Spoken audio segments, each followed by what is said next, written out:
ketika kita udah doa, kita udah sujud, kita udah angkat tangan, kita sudah merintih di hadapan Allah Subhanahu wa Ta'ala, tapi kok belum ada tanda-tanda dikabulkan. Nah, yang jadi masalah kan kita nggak tahu tuh, nggak pernah baca buku catatan takdir malaikat. Akhirnya asumsi, itu asumsi Allah nggak ngabulin, Allah nggak mengijabah. Akhirnya buruk sangka dengan Allah, suudzon. Maka ini kaedahnya hadirin, al khairu khiratullah. Yang terbaik itu yang dipilih sama Allah, bukan yang kita minta. Maka ketika kita minta sesuatu dan Allah tahu ini nggak bagus atau ada yang lebih bagus dari itu, Allah cancel dan Allah kasih lebih bagus. Gitu hadirin. Bismillahirrahmanirrahim.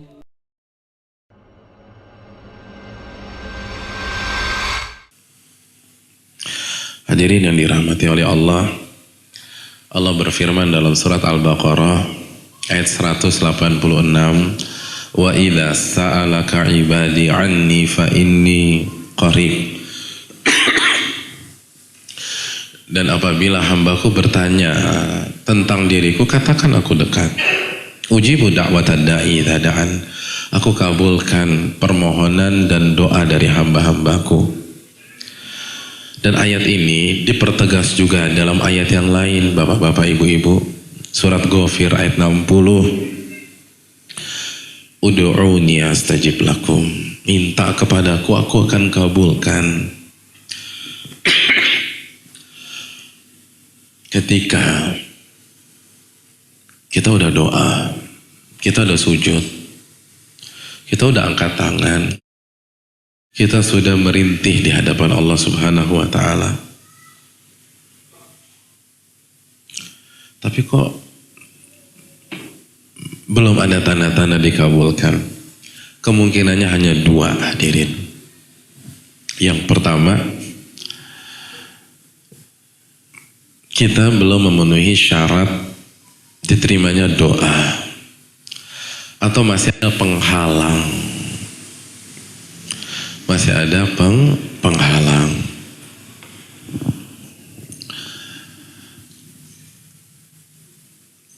Ustadz, tapi syarat-syaratnya dan penghalang syarat-syaratnya sudah saya penuhi.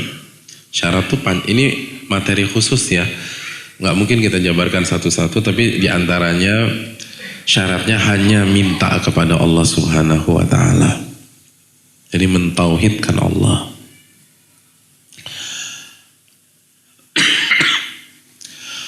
Tapi kok belum dikabulkan Ustaz? Maka kemungkinan yang kedua, dikabulkan. Enggak Ustaz, dikabulkan.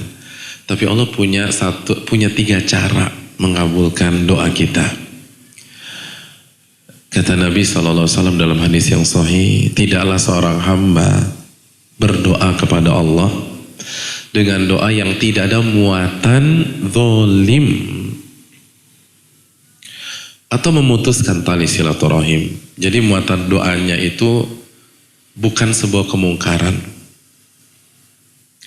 Bukan sebuah kemungkaran. Jadi kalau doanya kemungkaran jelas gak diterima. Gitu loh. Itu penghalang doa kemungkaran. Contohnya apa? Misalnya orang yang lagi sakau doa, ya Allah, pertemukanlah saya sama bandar malam hari ini, ya Allah, saya udah gak kuat lagi, gitu. Minta karena bandarnya pulang kampung misalnya. Nah ini mungkar.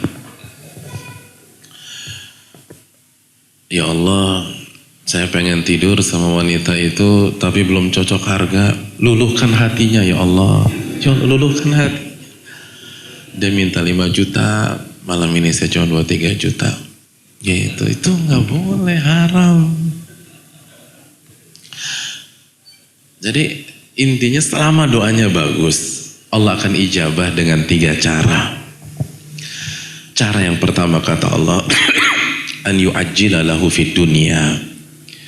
Allah akan kasih permintaannya di dunia.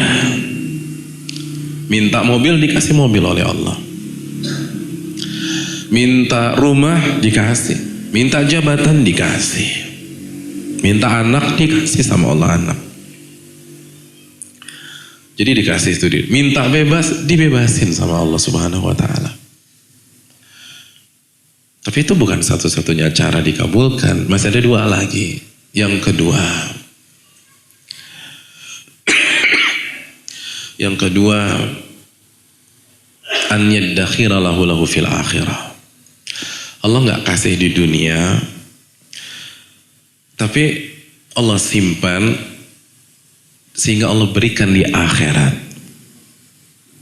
Ada orang minta rumah sampai meninggal tetap jadi kontraktor, ngontrak sana ngontrak sini.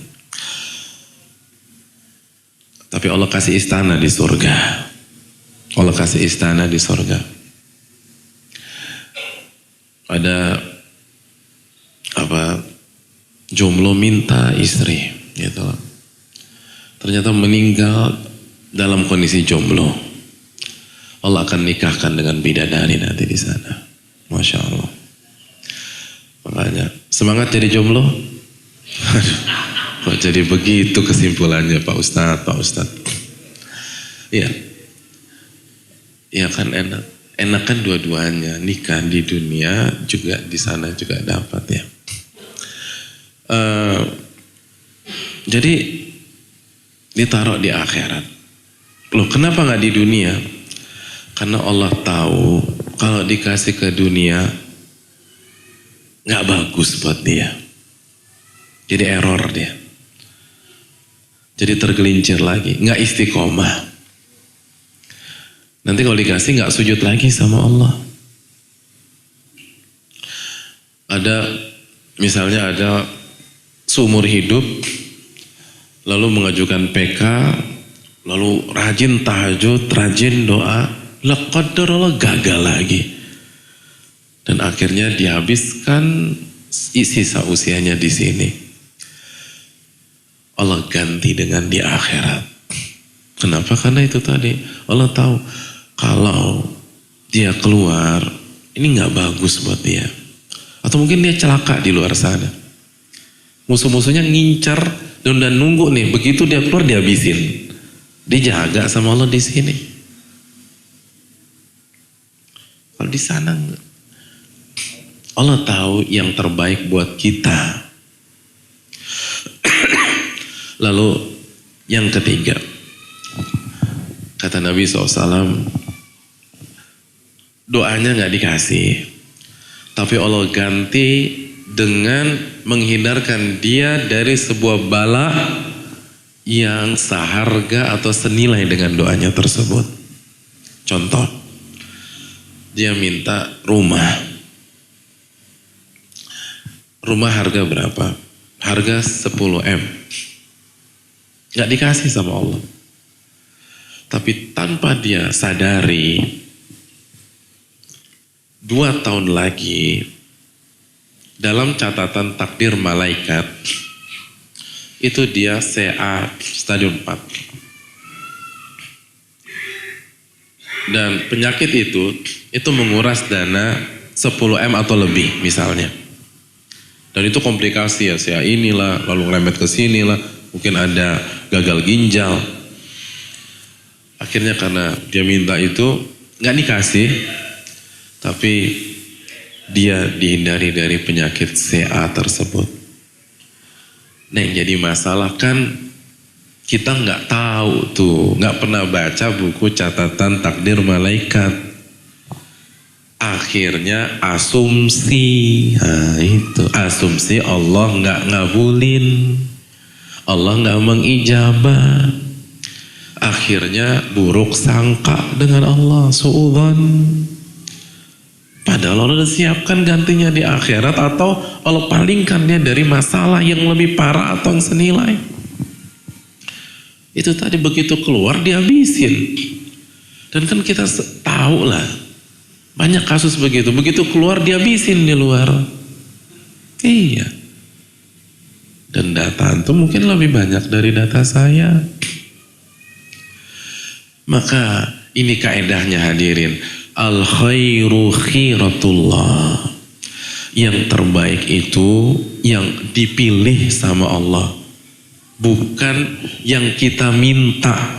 Maka ketika kita minta sesuatu dan Allah tahu ini nggak bagus atau ada yang lebih bagus dari itu, Allah cancel dan Allah kasih lebih bagus. Gitu hadirin. Begitu. Ada orang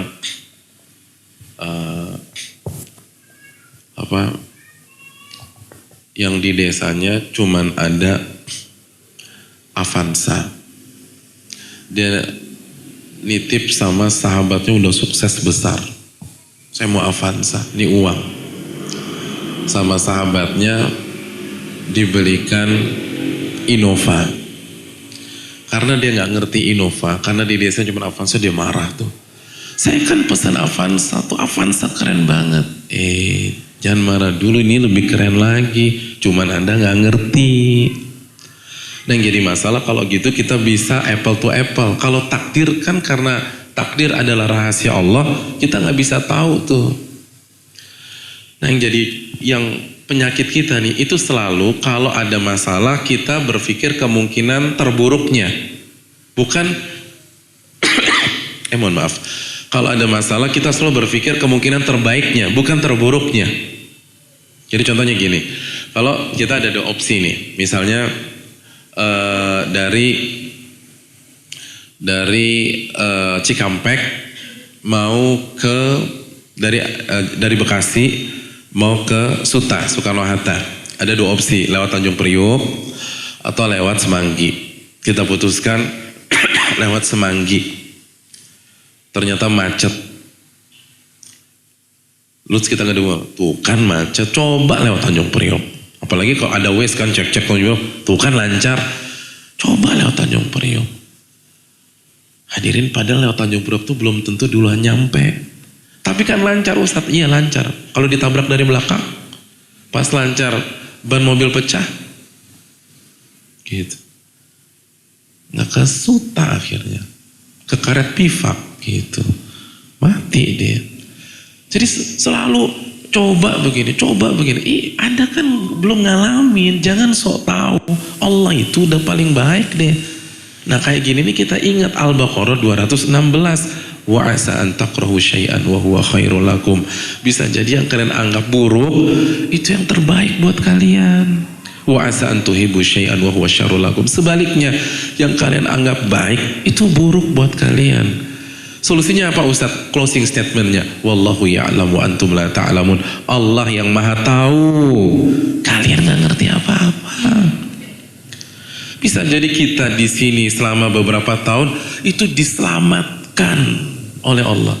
Karena kalau pada hari-hari ini kita di luar, kita tetap berkarir, kita berada di posisi kita, itu makarnya lebih dahsyat lagi. Tapi kan masalahnya kita nggak bisa nyontek lauhul mahfuz. Jadi suudzon sama Allah, buruk sangka. Ini kalau saya nggak kena kasus ini, karir saya begini, belum tentu. Bisa jadi di kerjaan lebih parah lagi, atau atau memang kita khilaf, kena kasus habis sudah. Oleh karena itu, wallahu ya'lamu antum la ta'lamun. Allah yang lebih tahu, kita nggak ngerti apa-apa. Ketika Allah takdirkan kita di sini, di hari-hari ini, Allah tetapkan bapak-bapak sekalian menjalani hari-hari ini di dalam penjara. Maka ini yang terbaik buat kita. Di luar tuh nggak baik, cuman kita nggak tahu aja. Makanya percaya sama Allah. Kita suka bingung. Kalau sama manusia kita bisa percaya, kenapa sama Allah nggak bisa percaya? Manusia tuh bisa tuh. Dokter suruh operasi, kita nggak nanya-nanya lagi tuh. Operasi. Bahkan pas lagi operasi dibius kita terima. Ada yang bilang, dok saya nggak mau dibius, saya mau pastikan semua safety. Saya mau lihat langsung. Enggak kan, bius. Itu nggak diubek-ubek tuh isi dalam tubuh kita nggak ngerti itu. Percaya tuh. Padahal belum tentu bertakwa kepada Allah. Belum tentu bertakwa. Dan kasus itu ada. Di bidang itu sendiri yang bilang ke saya ada. Ada. Tapi percaya. Tapi Allah yang gak pernah nyakitin kita gak percaya. Bahwa ini yang terbaik. Ada seseorang bilang, saya gak tahu sudah berapa nyawa yang saya bunuh di meja operasi.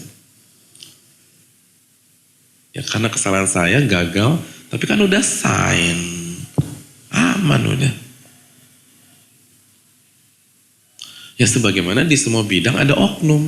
Dan ini bukan bermaksud apapun di misalnya bidang medis, semua bidang ada oknum. Bidang dakwah ada oknum. Bidang kesehatan, bidang politik, bidang ekonomi, bidang pertanian, semua ada oknum. Tapi kita percaya. Kenapa yang ini kita gak percaya? Kita dikasih resep sama dokter, lalu kita tebus gak? Kita tebus. Pas kita tebus, kita duduk manis di ruang tunggu atau kita maksa masuk ke dalam untuk memastikan semua safety. Hah? Kita kan hanya nunggu di luar, meja tunggu.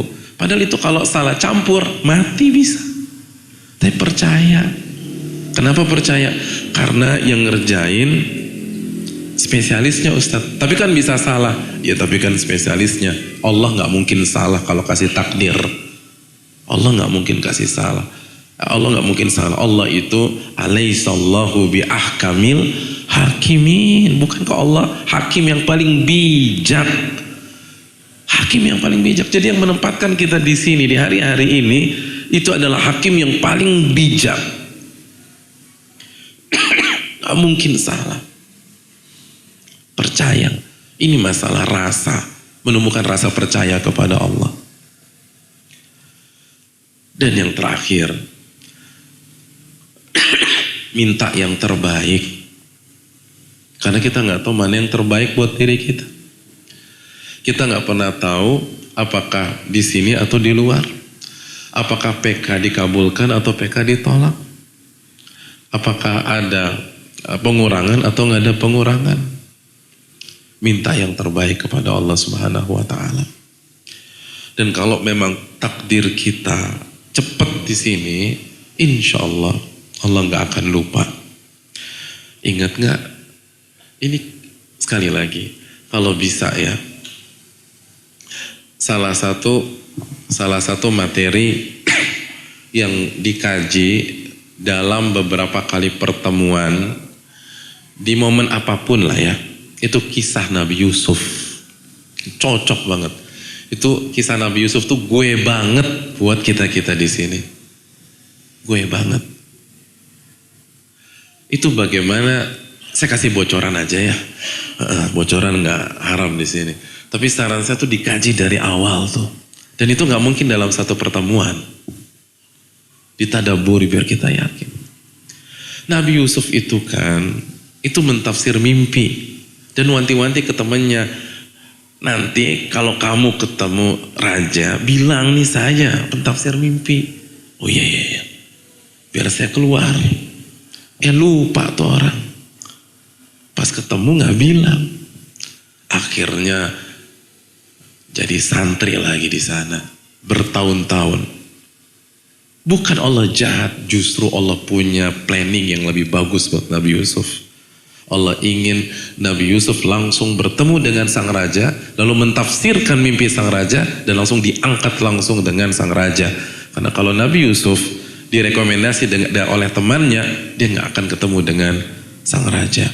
Pada saat sang raja bermimpi dan butuh seorang pakar tafsir mimpi. Gitu, jadi bisa jadi ditundanya kita keluar oleh Allah, karena Allah punya planning yang lebih indah daripada planning kita. Cuman kita nggak tahu. Kita nggak tahu. Dan saatnya kita percaya kepada Allah. Apalagi hadirin, ginilah hadirin. Saya yakin di banyak penjara yang saya tahu, banyak yang masuk karena dikhianati oleh manusia. Maka jangan lagi kepercayaan kita mayoritas kepada manusia. Kita udah pengalaman nih. Kita percaya sama manusia, dikhianatin sama dia. Ini saatnya kita percaya sama Allah Subhanahu Wa Taala, melebihi percaya kita kepada manusia. Karena Allah nggak pernah mengkhianati kita, tapi kita nggak pernah percaya sama Dia. Allah Taala bisa mungkin itu.